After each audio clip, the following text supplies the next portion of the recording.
আৰু কেইটামান চাম আছে চোৱা for the following distribution state the meanings of mu and sigma এইটো কি ডিষ্ট্ৰিবিউশ্যন দিয়া আছে ষ্টেণ্ডাৰ্ড নৰ্মেল ডিষ্ট্ৰিবিউশ্যনৰ PDF টো দিয়া আছে গতিকে তাৰ পৰা মিউ আৰু ছিগমাৰ মিনিংটো উলিয়াইছে mu and sigma are the parameters এনেকৈ লিখিব লাগিব সলিউশ্যন লিখিবা here mu and sigma are the parameters where mu is mean and sigma is the standard deviation of the normal distribution bas hoy gol next part to chwa what probabilities will you get by integrating fx কৈছে এই যে ডিস্ট্ৰিবিউশন আছে বা mathematical form আছে তাত যদি মই integrate কৰো with respect to x mu to infinity তেতিয়া হলে কি হ'ব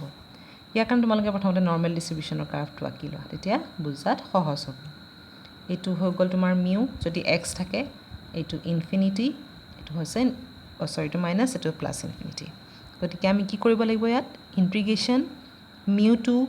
ইনফিনিটি fx dx লব লাগিব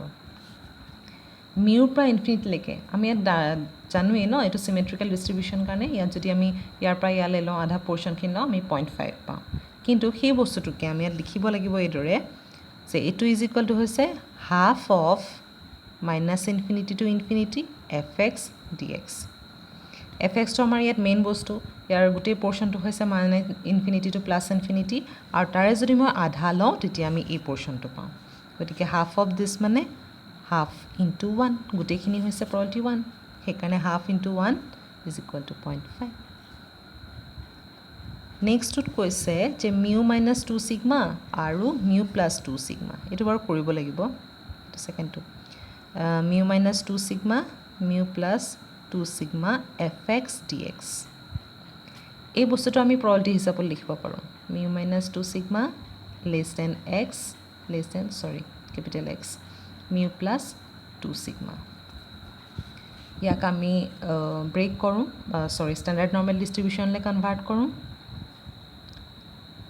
minus mu minus 2 sigma minus mu by sigma less than x minus mu by sigma mu plus 2 sigma minus mu by sigma হল এটো হৈ গল minus 2 less than z less than 2 বাকিখিনি calculation কৰিবা third টুত কি আছে সোয়া ইন্টিগ্ৰেট কৰবা কলে কলে মাইনাস মিউ টু মিউ নহয় আসলতে মাইনাস ইনফিনিটি টু মিউ এটো মই লিখাত ভুল হ'ল নিশ্চয় so minus infinity two mu fx dx হেতু আগৰটো হৈতে হ'ব এক নম্বৰত আমি যেটো লিখিছিলো হেতুৰ নিচিনাই হ'ব মাইনাস ইনফিনিটি টু মিউ আমি লিখিব লাগিব ইয়াত half of minus infinity two infinity fx dx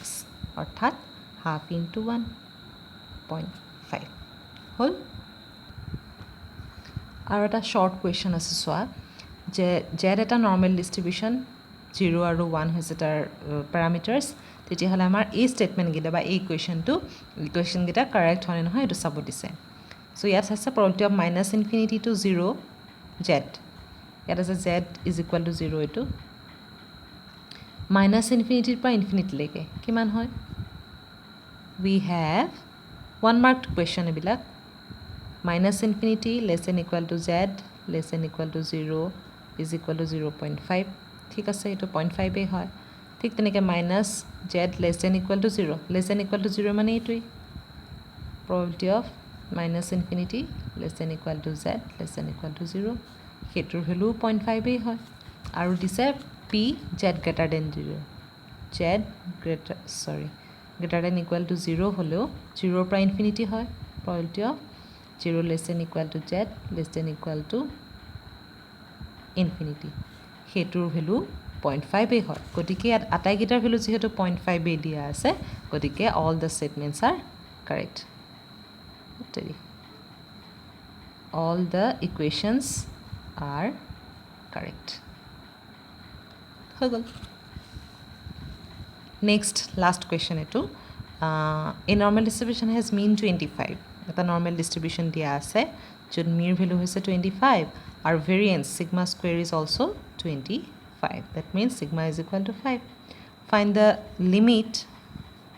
which includes the middle 50% of the area under the curve. It has a normal distribution of curve. It is 0, minus infinity, infinity. Hol, eti amak hodise 50 middle 50%. যদি আমাক অকল 50% বুলি ক'লে আমি direct বুজো যে এইটোক আমি সমানে দুভাগ কৰিলোঁ, এফালে 50% এফালে 50% থাকিলে। মিডল 50% বুলি ক'লে কি হ'ব, আমাৰ এই পৰ্চনটো আহিব। হ'ল, গতিকে এই পৰ্চনটো কোনকেইটা পইণ্টে বা কোনকেইটা লিমিটে তাক মানে কি কৰিছে, তাৰ এক্সট্ৰিম পইণ্টকেইটা আছে। তাৰমানে আমি বুজিব লাগিব জেনেৰেলি আমাৰ এই এটা ডিষ্ট্ৰিবিউশ্যন যদি 4 ভাগ কৰা হয় তেতিয়াহ'লে তাত কি কি থাকিব, এইকণত Q1, ইয়াত Q2, ইয়াত Q3, তাৰমানে কোৱাৰ্টাইল লাগিব আমাক। সেইকাৰণে ইয়াত আমাৰ যিটো limit which includes the middle 50% বুলি কৈছে সেইটোৱে কি বুজাব, we have to find the value of Q1 and Q3. Sorry, the quartiles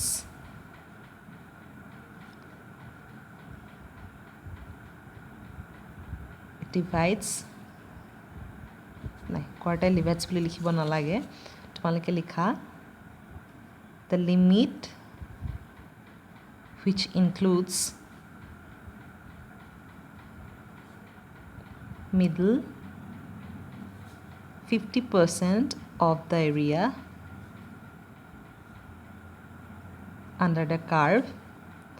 are the values of